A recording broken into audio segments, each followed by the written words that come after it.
Tonight, Daniel Wiant speaks out for the first time, only on News Center. Daniel Wiant submitted a plea deal to a federal judge this morning, admitting he stole millions from the American Cancer Society. He's a big, strong man. You can almost see his mind working all the time. He wanted to talk today about Debbie Cummins, his former assistant at the Cancer Society. Her lawyer tells me we are now allowed to use her name. She's the woman the U.S. attorney will only identify as X. Wiant tells me he was distressed by some of the things she told me in our interview yesterday. He was concerned that she talked to me at all.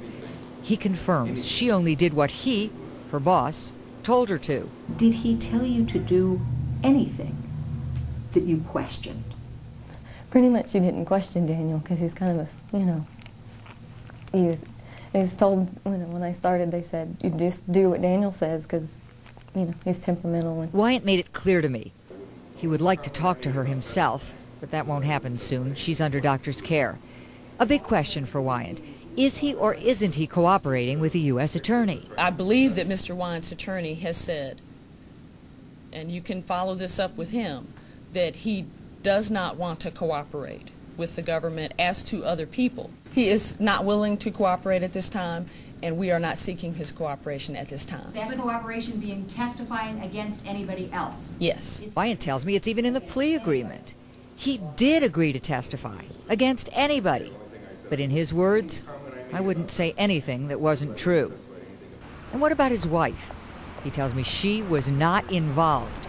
In fact, she turned him into the FBI. Wiant admits taking the money, and there's a lot more he wants to tell, but he isn't going to reveal it yet.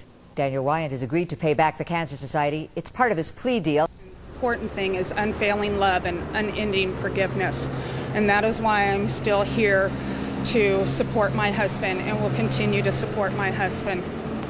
Also, I've been called courageous and I've been called amazing, and if I am any of these things, it's through the grace of God. And that's all I have to say. Thank you.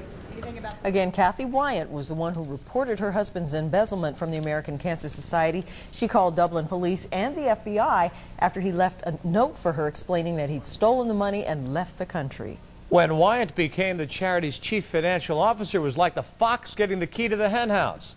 Well, today I sat down with the Cancer Society's CEO to ask some tough questions and to see if they've made any changes to keep their donations safe. The average person is sitting there at home saying, how in the world could that have happened?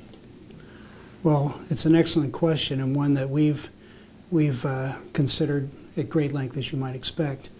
There are a number of ways that people like this can bring about various schemes.